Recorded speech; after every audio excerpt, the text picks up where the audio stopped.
Yeah, it really is.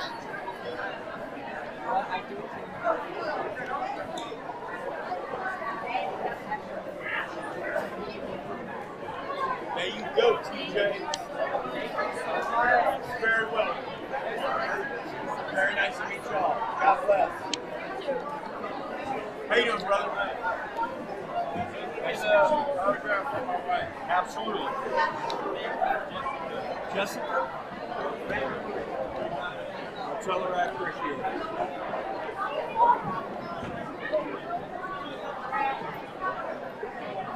Still waiting on the third one.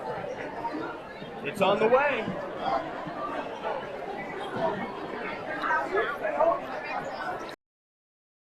Are riding to the set in the van for Boondock 1 and 2. It's this guy.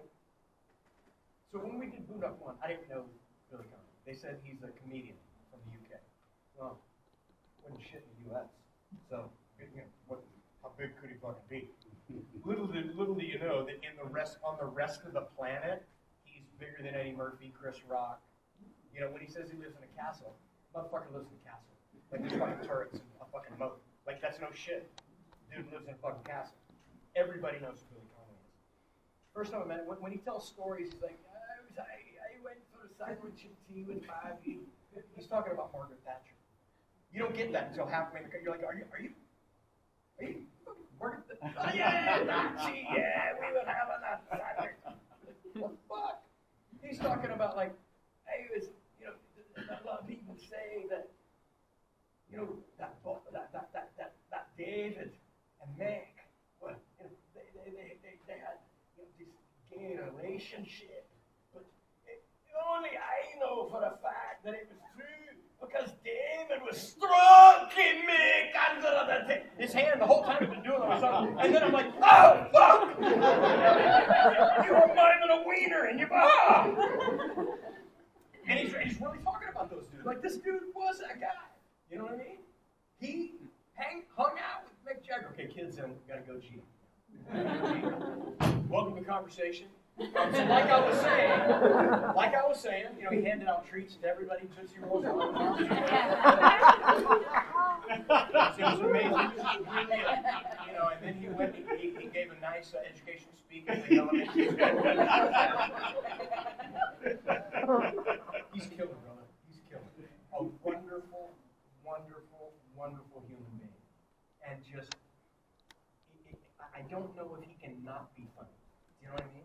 It comes so easily and naturally. He just automatically, like a divining rod, his verbiage just goes to the humor and everything. It's kind of a magical experience, really. And I'm not blowing smoke. That dude is just special. Do we have any more questions from the audience? We'll go over here and we'll come back with Missy. Hi, Sean. I love your whole career. I wanted to say, you know, I first saw you in Powder. Awesome movie. So this movie, they call it Detox or ICU with Sylvester Stallone. It had to be one of the best casts ever, I think, assembled. Any stories you can share from that big ensemble or Suicide Kings with Christopher Walken? Well, so the ICU, that movie, Leave It to Flannery, the only big budget movie I've ever done, nobody fucking saw. What? You're right, man. I got a movie. I'm like, holy fucking Chris Christopherson was in that shit. Right. Here's the deal. I've never fucking seen a head that big in my life. Chris Christopherson. His shoulders are like that. Fucking head's like that. Why are his shoulders? He's fucking Chris Christopherson. Sunday morning coming down, motherfuckers. Right? Raise your hand if you heard the song. Sunday morning coming down. It's 2, 3, 4, 5 of y'all. Okay, thank you. Okay, 6. We're up to 6. Chris Christopherson. Everybody was like, Stallone. And I'm like, what fucking Christopherson? Holy shit. But, yeah, the cast was amazing. Here's another thing.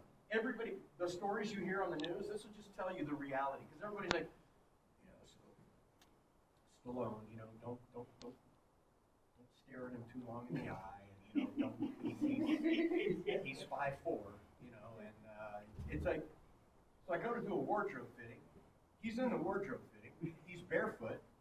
I'm like, I'm 5'11", barefoot. He's almost, I'm like, the dude has to be 5'9", not 10. I'm like looking, like, you guys are full of shit. The dude's not, everybody's like, oh, he's 4'3" and you can't. And immediately the dude would start talking to me and shit. He goes, this is the truth, man. We filmed this in Vancouver, Canada, and Tyson was having a fight. And he found out that I was a martial artist since I was a kid. He's like, do you like boxing?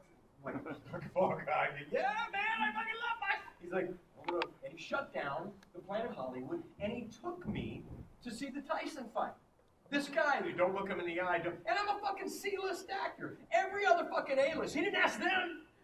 He asked fucking me. And we go up there, I'm like, dude, my best friend, T, who I waited tables with, and I've been best friends forever, I said, he would flip out if he knew I was watching the Tyson fight with Rocky. He brings the phone in, and he goes, hey, we're watching Tyson. He called my best friend. I mean, this is the dude that everybody said was such a Demi star and a diva. Could not have been more full of shit. I saw him every day on the set, cool to everybody. I mean, he couldn't have been a more regular dude. And he's not 4'3". He's like, I'm not Shaq, but I'm 5'11", dude's almost my height. I'm like, you guys are all completely full of shit. It's one of the coolest humans I've ever met. Stallone, that's my Stallone story, man. Solid individual, man. And I expected, you know, I went into the wardrobe to do my fitting, and I waited for him to talk, and I'm like, this dude's fucking just chatting my ear off. I'm like, what a fucking solid motherfucker. Right on, man. You know? Stallone's a good dude, man. Chris Christopherson. Man. That dude. And his voice, just the way he talks, everything. That dude is just, he's a storybook, man. But when you know the catalog, for those of you guys that don't know, you might have heard a couple of songs that he recorded, but what you don't know is half of the other songs by other artists were penned by Chris Christopherson. So this dude is a musical genius, man. Musical genius. So, man, to be that's the biggest and best cast I've ever been a part of. Right on, and man. it never came out. But it doesn't. I don't care. I can still say I did an A-list movie. It's a great win on the resume, man. Thank you, bro. Thank you, bro. And with Walken. So I went to lunch every day with Walken, and here's my Walken story. Like, just like everybody else, I thought Walken, this dude has to be a fucking eccentric weirdo, right? Just because, sure, come on, oh bullshit. And you're all looking at me, no, I didn't think of fuck off. Yeah, you did. Any motherfucker that puts pauses where they don't belong and has a weird cadence of speech like that, you're like, you're fucking weird, dude. Nobody. The first thing you want to be, and someone far wiser than me, a director said, it's better to be interesting than realistic. Walken is not realistic. If you worked at a fucking 7-Eleven and the dude came in and he goes, I'll take a Slappy, you go, what the fuck are you doing? Just say I want a Slurpee. Why are you fucking you driving a truck for that boss? Are you searching for what you want? I'll take a Slappy. It's fucking weird. So what you realize, if you just transcribe what this dude says, he couldn't be more normal. That's just a thing with the way he speaks. When we'd go to craft service, he'd do the same thing. You know, craft service is like their catering truck. He'd go, I'll do the turkey, mashed potatoes. I said the same thing. I just didn't put that fucking weird sauce on it. I said the same thing. What about you, Mr. Flannery? Y'all have the turkey and the mashed potatoes. Fucking bland vanilla. Nobody even fucking cares. When Walken said it, you're all like,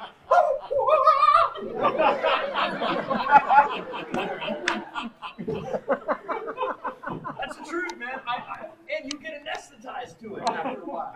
Like, I'm having a conversation with him, like, he's just saying normal shit, but it's fuck. But if I really been, yep, the fucking pauses are still there. It's fucking weird. And half the time I'm out of conversation, I'm like, you don't even know what the next word is going to be. 3, 4, 5. Coffee with cream. You're like, you fucking knew that 10 minutes ago. Why did you pause it? But a fucking a normal and a boring dude. Dude's a ballroom dancer. I've been married for 40-something years. Doesn't go out after dark. You know what I mean? But when you listen to him, you're like, that guy's got an interesting. No, he doesn't. We all went and did stupid shit. He went home. He's just again.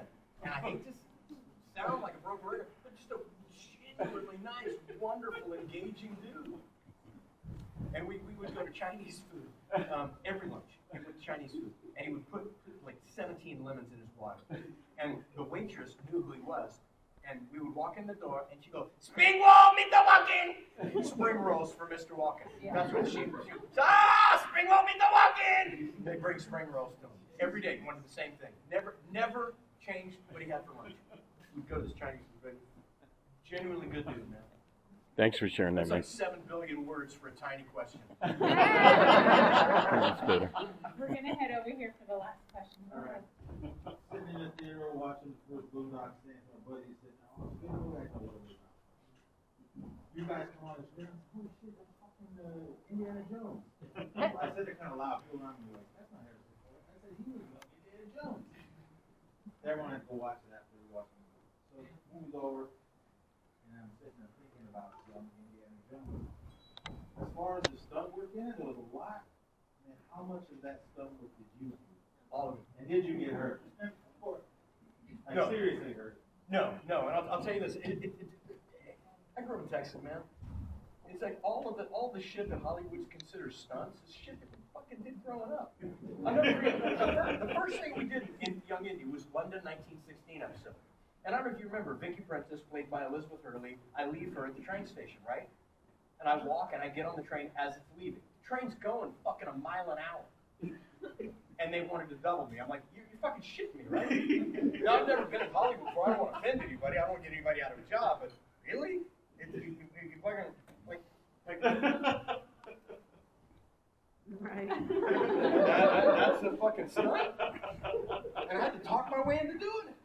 Like, they were like, oh, you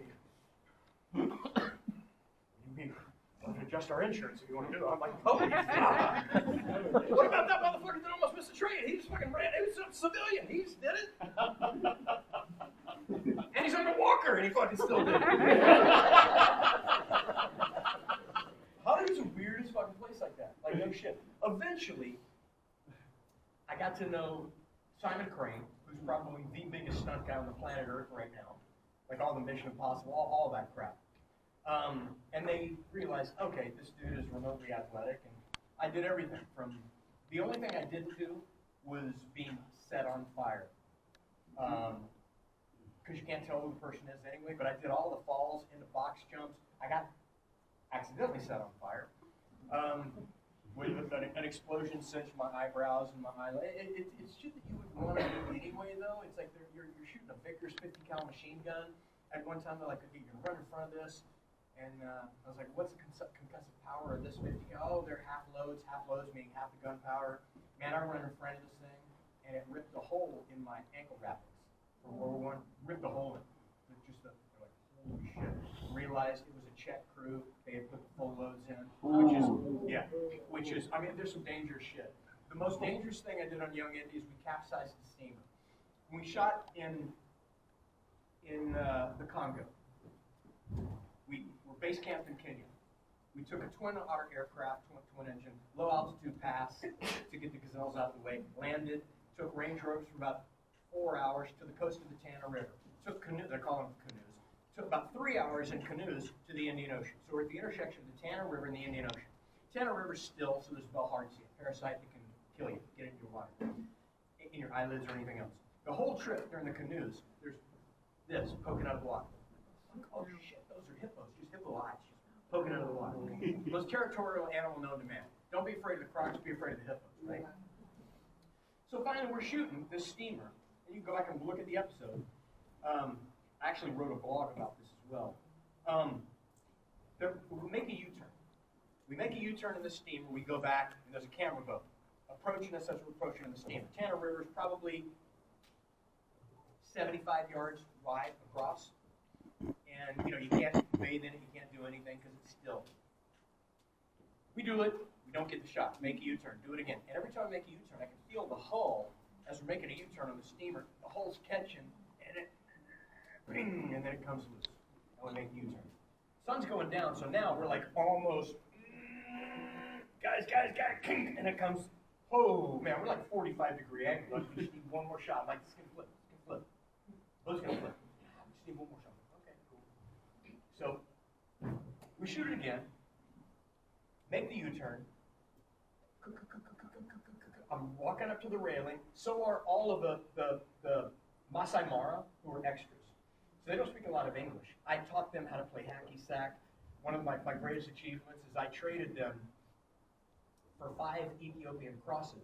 I gave them a CD Discman with Jimi Hendrix Smash Hits and Led Zeppelin remastered. And I got 5 Ethiopian crosses. Made friends with these, played hacky sack the whole time. Run up to the side, we're on the railing. Sure enough, boom, it goes upside down. And me and 3 others are on the hull. And I see Dai, his name was